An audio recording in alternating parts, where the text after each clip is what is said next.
Boldwood presents The Forever Cottage, written by Jill Steeples and read by Karen Cass. Chapter 1. Tess Alexander peered out through the front kitchen window of Hollyhocks Cottage, casting her gaze to the sky. It was a clear and bright late spring morning with the promise of summer wafting tantalizingly in the air. There was a calm stillness about the day, as there was every day in the sleepy Cotswold village of Lower Leaping, but Sundays brought their own particular sense of peace and tranquility. She poured herself a second mug of coffee and placed it beside her laptop on the kitchen table, glancing at her watch. It was 5 minutes until what was usually the highlight of her week, but today she was struggling to muster up any energy or enthusiasm. She dashed to the cloakroom and peered into the mirror, checking to see if her reflection gave away her inner angst. Letting out a groan at the sight that greeted her, she ran a hand through her hair. A trip to the hairdresser's was well overdue, as her natural blonde hair had been stripped of colour, turning it a nondescript, washed-out shade, and her face, devoid of makeup, looked pale and weary, and every one of her 54 years. Hardly surprising, really, considering she'd had barely any sleep the last couple of nights, but she needed to present some semblance of normality. She ran the cold tap and splashed her face with water, widening her eyes and sticking out her tongue, hoping that it might inject some much-needed energy into her features. Quickly, she lifted her hair from the back of her neck and twisted it into a messy topknot before returning to the kitchen, settling herself at the kitchen table and taking a couple of calming breaths. Moments later, Tess was greeted by the sunny face of her daughter Hannah, smiling out at her from the screen of the laptop, and despite her apprehension, Tess's mood lifted immediately to see her looking so happy, oblivious to the drama that had been unfolding at home. "Hey, Mum, how are you? All okay?" She breezed on without waiting for an answer. "I've got so much to tell you. It's been a mad week. We went kayaking and saw some dolphins. It was the most amazing thing ever.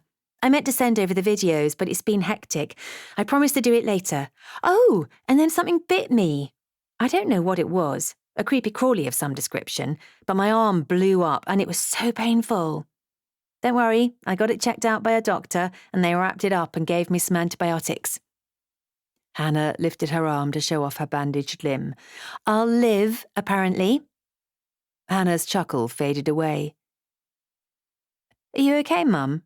she asked, peering closer, as though her face might appear through the screen at any moment. "Fine, yes," Tess said, forcing a smile. "Are you sure? You don't seem yourself, and have you been crying?" "No?" Tess was quick to reassure her daughter. "I'm tired, that's all. I didn't get much sleep last night. Barney woke me up, barking. I don't know what it was. Probably some wildlife in the garden, but he wouldn't let it go, so I had to come down and let him out. And then, of course, I couldn't get back to sleep. I think I need a few more of these," she said, taking a sip from her mug. "Oh, Barney, I miss him so much. Can I see him?" Tess was glad for the distraction and beckoned the Beagle over to her side, where she scooped him into her arms and lifted him up to the camera. "Oh, Barney!" Hannah called his name several times, trying to get the dog's attention, but Barney was much more interested in sniffing out any stray crumbs on the table. "You would tell me if something was wrong, wouldn't you, Mum? And where's Dad?" "He's down the tennis club." The white lie tripped off Tess's tongue effortlessly, but then it was easily believable. For all she knew, Charles could be down the club, being his usual ebullient self, carrying on as normal, as though nothing had changed in their lives. Wherever he was, she had no intention of offering any explanations to her daughter. That was up to Charles, although she had urged him to tell Hannah sooner rather than later. She didn't want her hearing the news from somebody else. "It's all changed this week. Maya is taking a flight to Perth to spend some time with her cousins. Don't worry, though, because I've met up with some really cool guys, and tomorrow I'm taking the bus to Byron Bay with them, which is meant to be amazing, so I'll keep you posted." Hannah's enthusiasm was evident in the sing-song quality to her voice.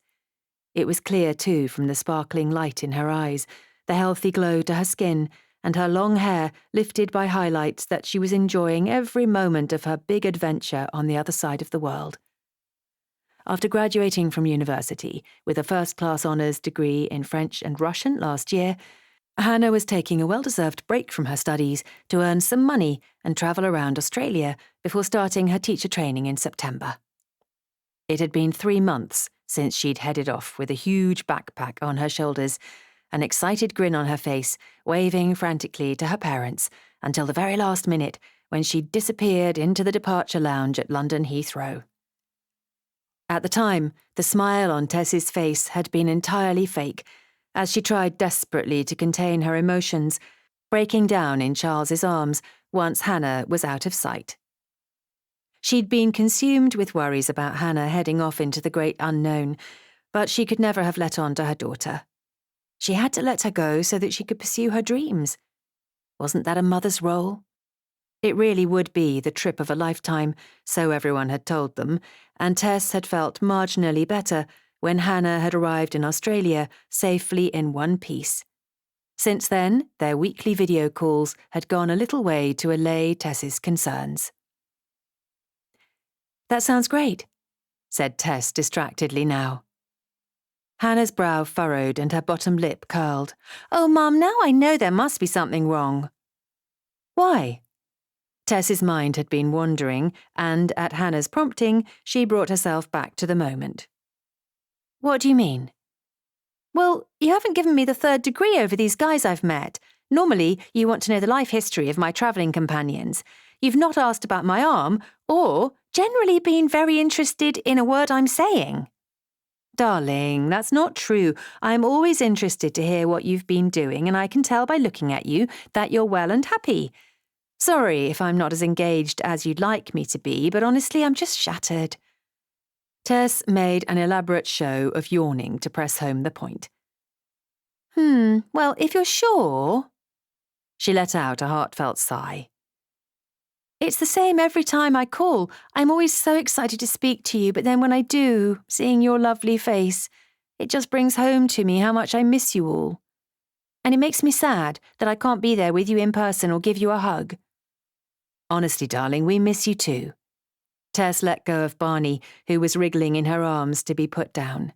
He scampered onto the floor and went running out of the open French doors into the garden. "The time has flown by, and the rest of your trip will go just as quickly. You'll be home before you know it, so you need to make the most of it while you can, and don't worry about us.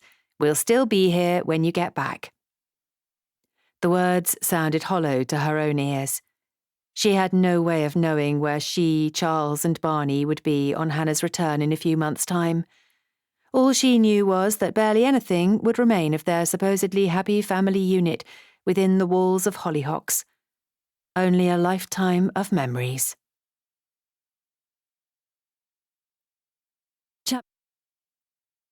Chapter 2. Closing the lid on her laptop, Tess exhaled a sigh, releasing the swell of emotion that she'd suppressed all the time she was on the call to Hannah. She stood up and stretched out her limbs before going in search of Barney outside. The garden at Hollyhocks had always been her happy place, and in the warm embrace of a spring morning, she could take comfort in its healing and protective qualities. Her hand picked out the deep yellow of an old-fashioned rose bloom, caressing a petal, its fragrant scent playing at her nostrils. She closed her eyes and lifted her face to the sky, and in that moment, she was transported to another point in time, when her life hadn't crumbled around her, when her only worry was what she might prepare for supper that evening. In the space of a few days, everything that she knew to be true had been swept from under her feet, and she still couldn't quite believe that it had happened, half expecting Charles to stroll through the front door at the end of the day like he always did. She sniffed and wiped away the tears with her forearm as she wandered down the winding path that led to the herb and vegetable garden, stopping to inspect the flourishing plants before taking a seat on the old wooden bench. Her gaze ran around the raised beds where she'd planted her runner beans and sweet peas, already looking forward to them flourishing in the coming months, bringing their sweet scent to the garden. The terracotta pots of mint, parsley, rosemary, sage, chives, and oregano were clustered together on the mismatched paving slabs, and Tess often enjoyed the ritual of wandering down to this secluded part of the garden, with her wicker basket looped over her arm to pick the leaves of the fragrant herbs to use in whatever culinary delight she had in mind. She took on the responsibility of mowing the lawns too, and even, in earlier years, some heavy landscaping. But Tess was never happier than when pottering around the garden, deadheading the flowers and tidying up the beds. The only gardening Charles had enjoyed was sitting out in the courtyard with a gin and tonic in his hand, happy to relinquish control of the upkeep of the grounds, approaching an acre, to his wife, certainly appreciating the efforts of her hard work. Now, Tess gave a fleeting thought to what would happen to the house and the gardens, but she couldn't give it serious consideration. She could barely think about getting through the day, let alone looking any further forward. She took a deep breath, suppressing another swell of emotion. "Oh, get a grip," she chastised herself. She was tired of crying, sobbing into her tea, into Barney's fur, and into her pillow of a night. Fed up with moping around, feeling sorry for herself. Surely she should be right out of tears by now. It had been 3 whole days since Charles had delivered his bombshell, and 3 whole days since she'd even stepped outside the front door. She couldn't wallow forever. "Barney," she called in a moment of decisiveness. "Walkies." The dog lifted his head from where he had been sniffing in the depths of a bush, pausing momentarily before galloping across to Tess, wagging his tail furiously. "Come on, Barney, let's get out of here." A chocolate box pretty village in the heart of the Cotswolds, Lower Leaping, with a population of just under 1,000, was a small but vibrant community with a church, village shop and hall, and the local pub, the Royal Oak.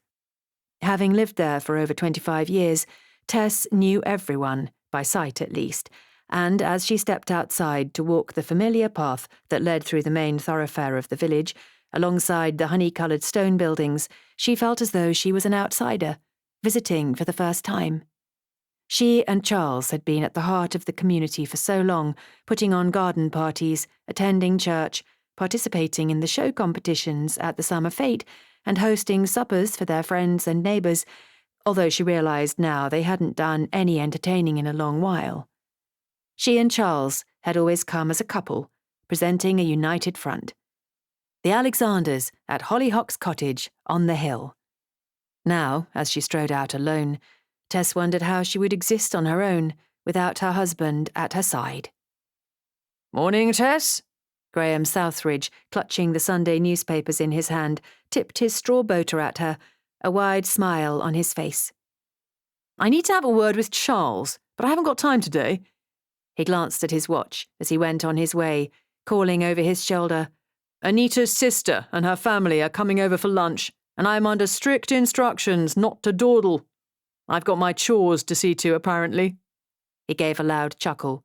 "Perhaps I'll call round tomorrow evening?" "Oh, actually, I'm not sure that Charles will be at home then. Maybe give him a call first to check." "Will do. Have a good day, Tess." As Graham quickly went on his way, much to Tess's relief, she was reminded how the Alexanders' breakup would be the talk of the village and would create long-reaching ripples amongst their friends and neighbours. It would come as a shock to those who had considered the Alexanders' marriage to be rock solid, especially when she could barely believe it herself. For the moment, she was pleased that the news hadn't spread far and wide, but it was only a question of time. Time enough for her to get her thoughts in order. Although she was determined not to live in this nowhere land for too long. Like ripping off a plaster, the sooner it was done, the better. She strode on with purpose now, her mind a hotbed of conflicting thoughts and emotions. None of this was of her making. She felt like a pawn in Charles's chess game, without any moves of her own.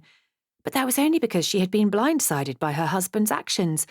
Was she stupid not to have seen it coming? It didn't have to be that way, she decided, feeling the warmth of the sun on her face. She might not have had any say up until this point, but that didn't mean she couldn't take charge of her own destiny now. Determinedly, She walked with Barney along their usual route down the main street, across the wooden bridge over the meandering river, and into the fields, where Barney, let free from his lead, zigzagged across the grass, tracking the scents with his nose. She took a deep breath, relishing the beauty of her surroundings, the landscape so familiar to her, and now comforting too. They walked around the edge of the field before leaving through the kissing gate, and then taking the stone bridge back over the river at the other end of the village, following the path that led home. Feeling marginally better than she had done in days, Tess approached the cottage with a smile. How could she not, when hollyhocks looked so beautiful in the morning light, the rambling rows against the golden-coloured limestone displaying clusters of pretty pink blooms.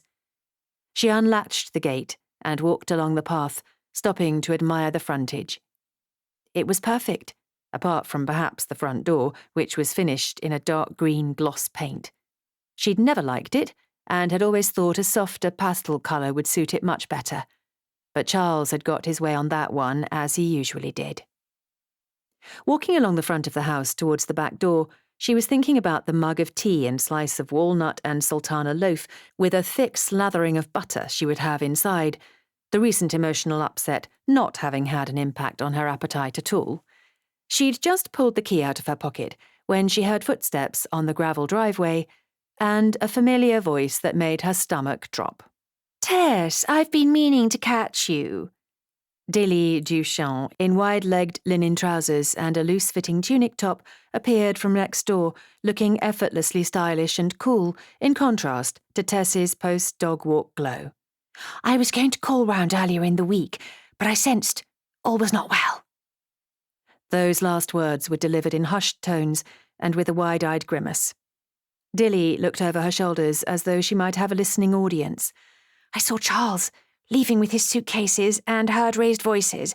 I was hoping he would be back by now, but there's been no sighting of him since." Now it was Tess's turn to widen her eyes, wondering if Dilly had been staging a stakeout from her bedroom window.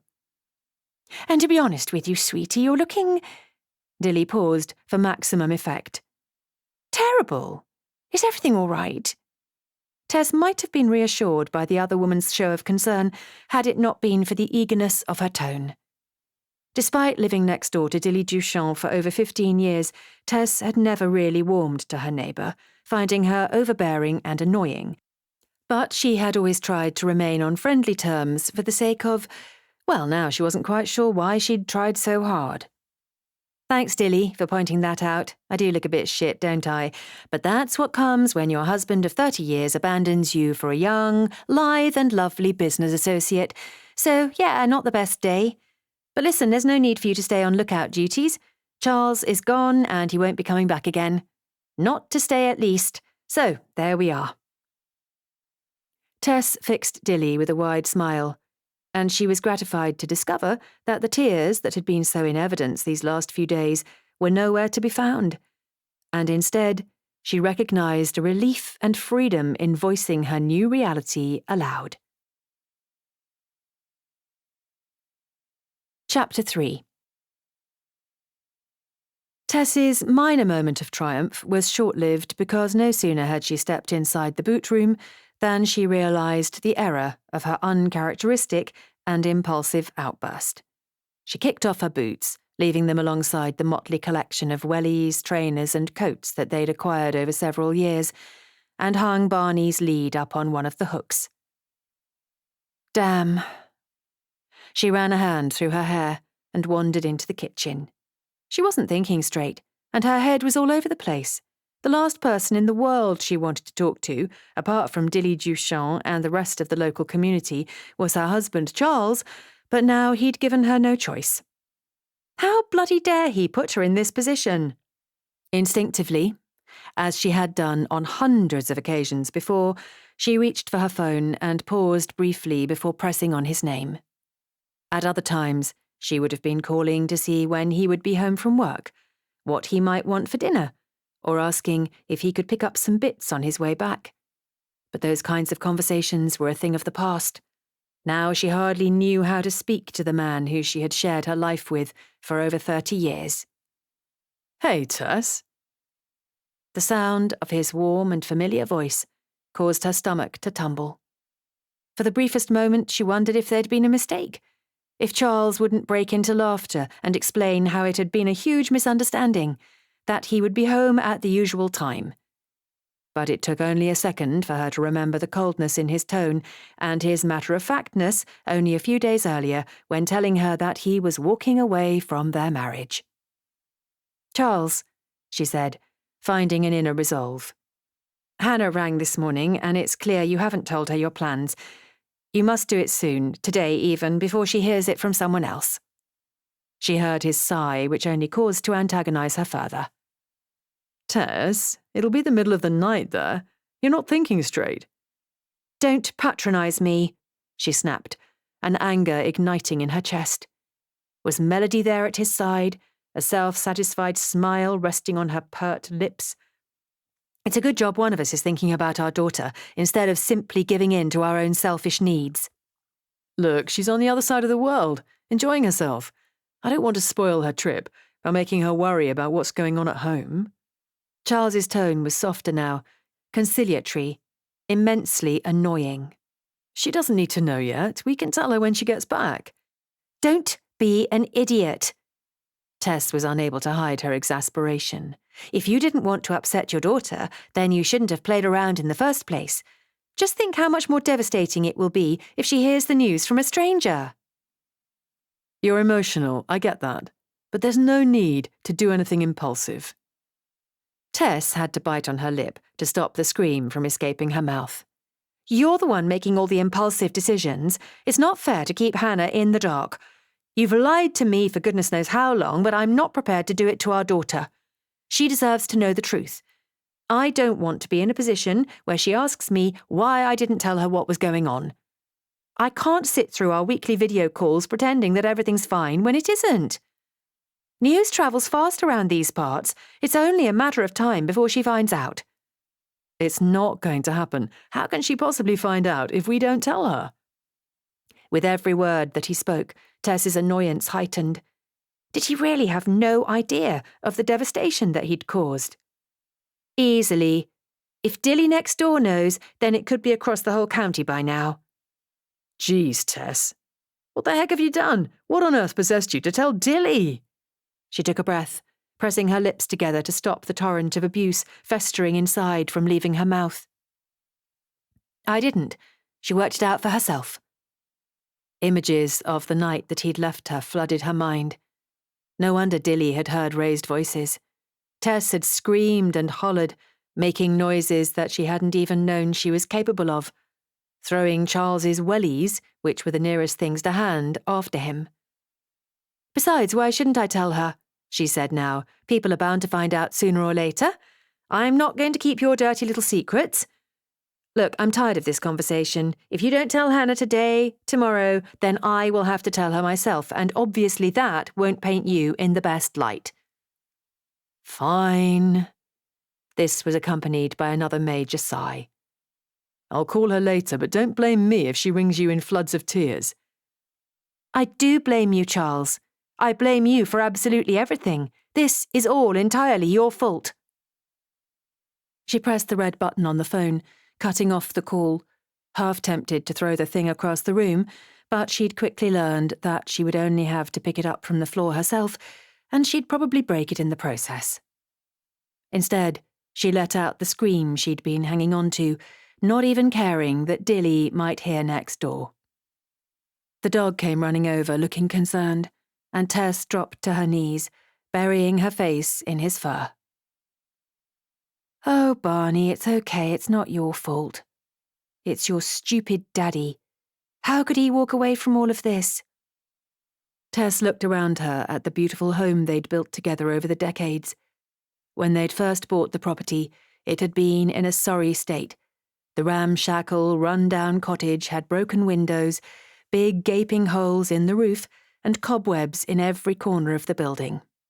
Dating back to the 18th century, the house had damp in the walls and wood rot in the beams, but the extent of the work ahead of them hadn't been enough to deter them. They'd been eager to roll up their sleeves and get stuck in. One of their first jobs had been to pull out the old kitchen cupboards and the grubby bathroom fittings, dumping them with glee into a succession of skips that came and went in the driveway, as they painstakingly restored each of the rooms slowly and as funds allowed, while they lived in a caravan in the back garden. Even then, in its dilapidated condition, the house's natural charm and beauty had been evident, and Tess had been able to visualize the home it would be for their family one day. Later on, when the cottage was in a livable condition, and after Hannah had arrived, they employed a building company to construct a 2-story extension. By then, Charles had been made a partner in the law firm, and they'd been able to pursue their plans for a big country kitchen leading on to an orangery, which they filled with an oak dining table and rattan furniture, where they'd entertained their friends and family. The whole place was filled with the reminders of happy times and laughter. What would become of their beautiful home now? Tess had been mulling over that particular dilemma for some time, her mug of tea having turned cold, when her telephone buzzed into action. Half expecting it to be Charles, calling to say he'd spoken to Hannah, she glanced at the display, feeling a sense of overwhelming relief at seeing her best friend Gina's name light up accusingly. "Tess, what's going on? I can't believe you didn't call me." She supposed it had only been a question of time. The thing about Dilly Duchamp was that she was at the heart of the lower leaping grapevine, and within a couple of hours of strategically bumping into Tess, the news of the Alexanders' breakup had travelled around the village and beyond. It was something Tess hadn't been looking forward to, breaking the news that her husband had deserted her for another woman to everyone in her life, so in a way it made it easier that Dilly had done the job for her. "Hi, Gina, I was about to call you, I promise, but, well, as you can imagine, I've been walking around in a daze for the last couple of days. It's true, Charles has left me. It's only beginning to sink in." "What happened? I don't understand." Tess could hear the bewilderment in Gina's voice that matched her own incomprehension. "Did you have any idea?" "No, wait, don't tell me, I'm coming round. There's no way you can be on your own at a time like this. Have you told Suzy?" "No, she was next on my list." "Don't worry, I'll call her. We'll be there as soon as we can." Tess wouldn't have expected any other response from her best friends, and she felt a pang of guilt that she hadn't reached out to them when she'd first received the life-changing bombshell. But there was a part of her that had held on to the belief that if she didn't mention it out loud, then it couldn't possibly be true. She'd been waiting for an explanation, some way to make sense of what had happened. But after speaking to Hannah and Charles this morning, it had been brought home to her the reality of her situation. No one was going to make things better for her. For the first time since she was a teenager, she was on her own, with no one else to rely on but herself. Chapter 4. "What a bastard!" proclaimed Gina after turning up at the door of Hollyhocks Cottage a little later. In her inimitable style, she breezed through the front door, a chilled bottle of wine in her hand, with Suzy following behind, and wrapped Tess in a hug that left a cloud of l'air du temps wafting in the air. When she came up for breath, Suzy took her place, who also squeezed Tess tight. "I can't believe it," said Suzy, slipping her jacket off and hanging it over the stair post. "You must be devastated." She handed over a posy of flowers that looked freshly picked from her garden. "Should I open this now?" asked Gina, brandishing the bottle of wine as she headed into the kitchen. "Maybe later," said Tess, not relishing the idea of cracking open the booze yet. "But you go right ahead if you fancy it. I'll probably have a cuppa." "I'm on it," said Gina, opening a cupboard and pulling out 3 mugs. The friends had been in and out of each other's houses since the children were small, so they knew their way around each other's kitchens as if they were their own.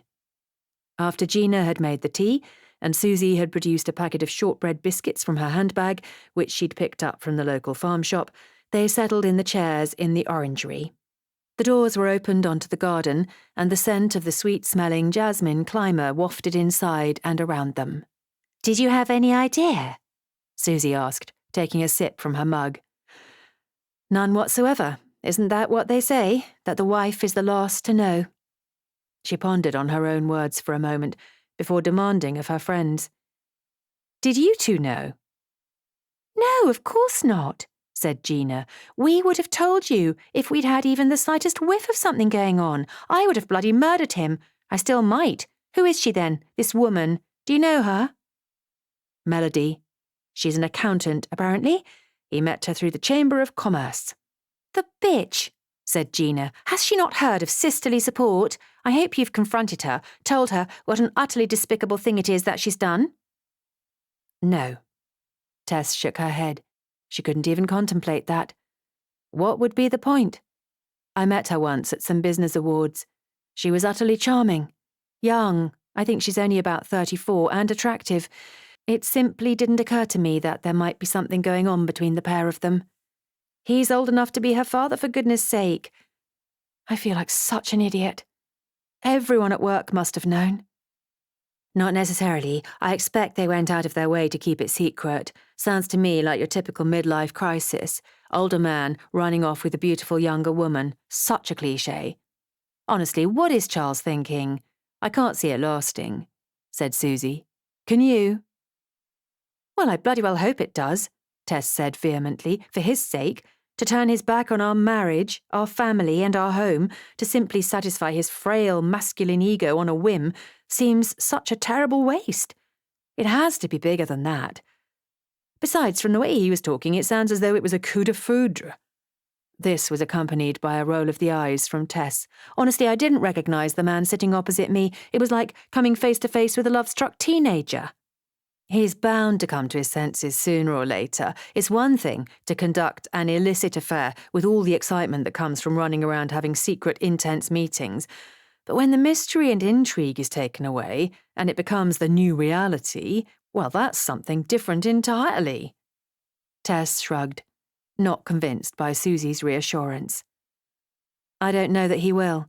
He seems like a man reborn. Besides, even if he did change his mind, there would be no going back. Everything we had has been destroyed.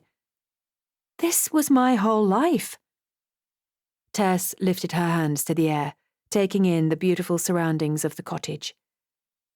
I thought we were in love, that what we had together was sacrosanct, that I, along with Hannah, were the most important things in his world. How could I get it so wrong? This time, Tess was unable to hold back the emotion that had been brewing in her eyes, and she took big gulps of breath as the tears ran down her cheeks. Immediately, Gina and Suzy rushed to her side, wrapping her in an embrace as she collapsed back into her chair. Honestly, Tess, he's not worth your tears. After everything you've done for him, you've built this wonderful home. You're bloody gorgeous and clever and funny, and if he can't see that, if he's so easily swayed by some pretty young thing, then really, you're better off without him. I loved him. I love him, she corrected herself. We were happy. I didn't imagine that. Why would he want to change what we had? She looked from Gina to Suzy, who shook their heads sadly. Who am I without Charles at my side? I've been with him since I was a teenager. I don't know how to be without him. She'd mopped up her tears with the tissue that Suzy had handed her, but they were still brimming behind her eyes, especially as she remembered the first time she clapped eyes on Charles at a freshers' event at university. He'd been so handsome and gregarious, and everyone had flocked around him, her included, but it hadn't been until the end of their first term that they'd got together as a couple. She knew then, even though she'd never let on to Charles, that she would end up marrying him. Pah! Gina gave an ungainly snort. Don't worry, you'll soon get the hang of it. When Dave left me, it was as if my whole world had collapsed, but little did I know that he'd done me the biggest favour ever. He was a chancer, only I didn't fully appreciate it at the time. He spent far too much time down the golf club and the pub, and by all accounts he still does. He split up with the woman he was seeing, and there's been a whole string of them since. Once a cheater, always a cheater, that's what I say. I look on it as a lucky escape. And you will too. I would never have done half of the things I've done if I was still with Dave. Setting up the business, moving into the dairy, going on all those holidays. Meeting Ryan? She added with a dreamy smile. Tess knew that Gina was only trying to make her feel better, but she resented the fact that by implication Gina had been comparing Charles to Dave, when in reality there was no comparison between the two men.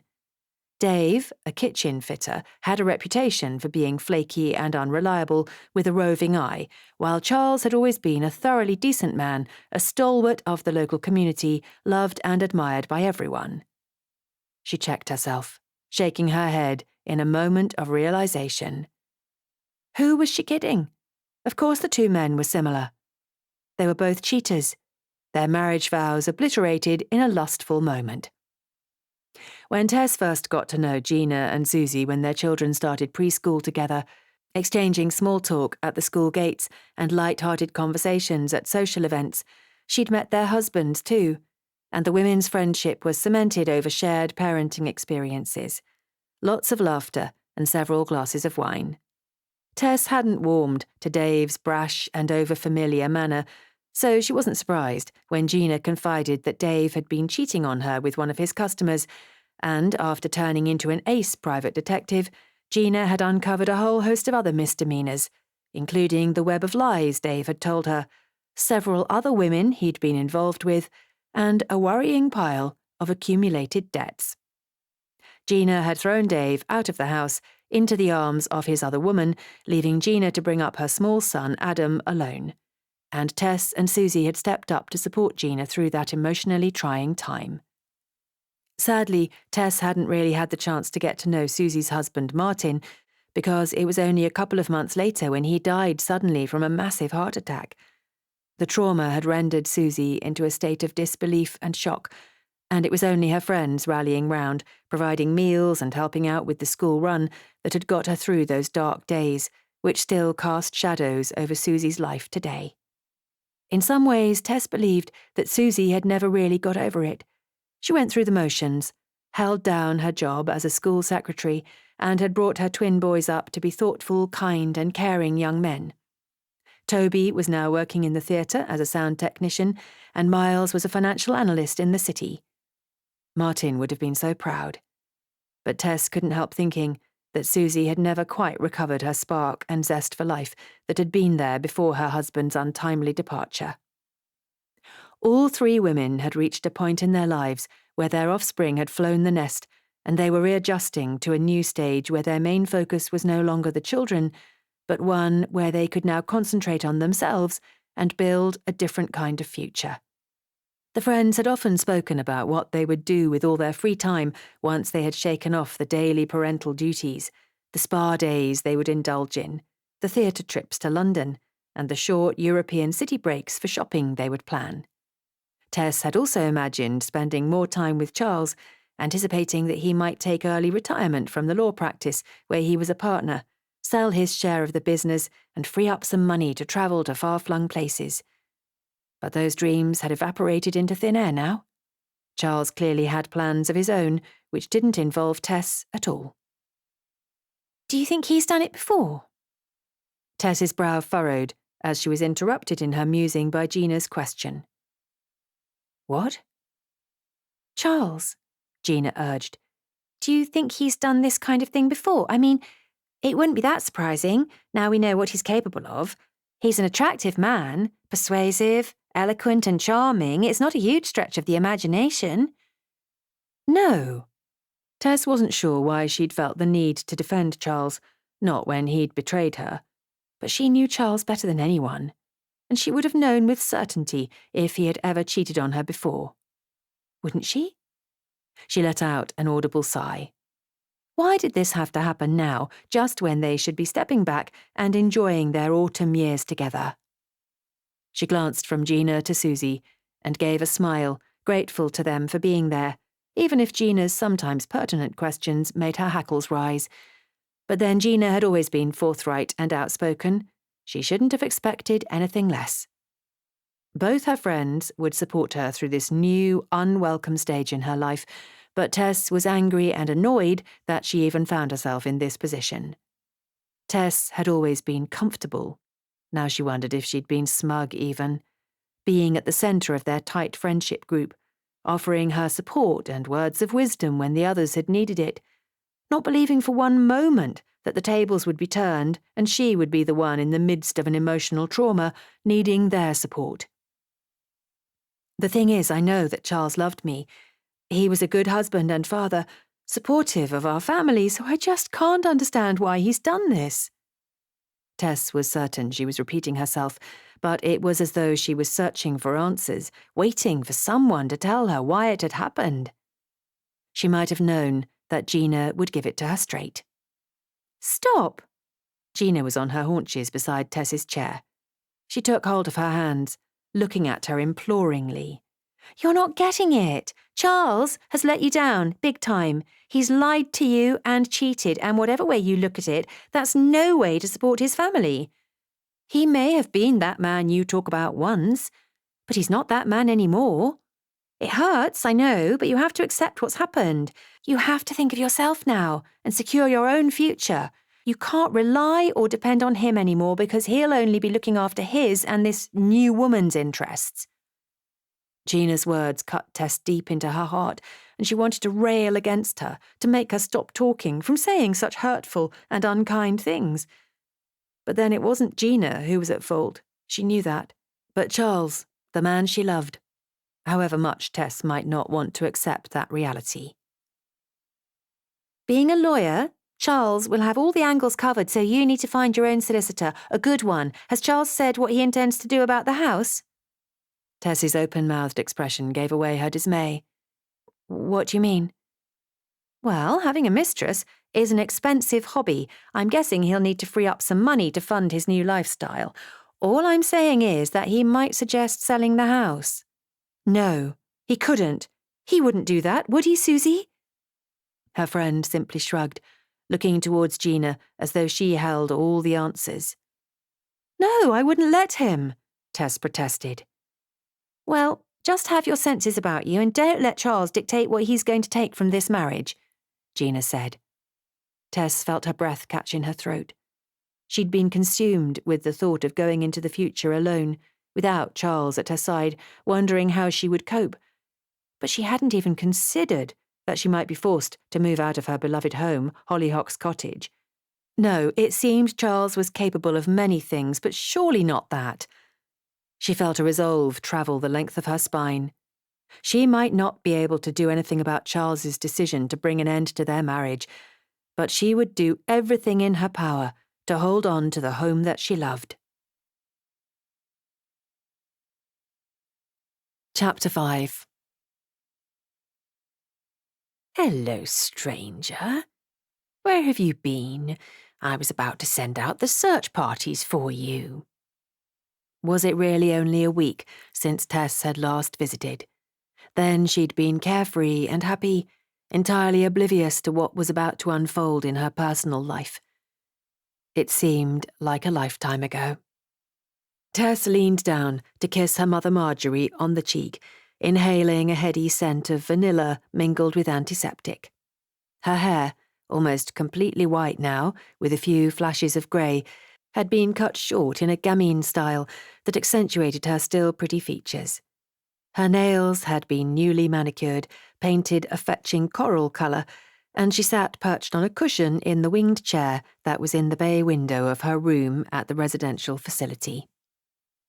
Tess still felt guilty that her mum had been forced to leave her own place to live in a care home, even though the decision was taken entirely out of her hands when her mum had suffered a series of falls followed by a stroke which had resulted in her needing around-the-clock care. With the best will in the world, and despite exploring several possible options, including moving into Hollyhocks Cottage, Tess had been forced to accept that she wouldn't be able to provide the level of help and support her mother needed. Charles had been a tower of strength during that period, guiding her with kindness through some difficult decisions, accompanying her on visits to the hospital to see Marjorie, and reassuring Tess when it all got too much, wondering if she was doing the right thing by her mother. That was only a couple of years ago. Was Charles already leading his double life then? Sorry, Mum, I messaged you, but it's been a bit of a hectic time. I'm here now, though, so how have you been? In truth, Marjorie looked remarkably well. She had made a good recovery since those dark days when it was uncertain.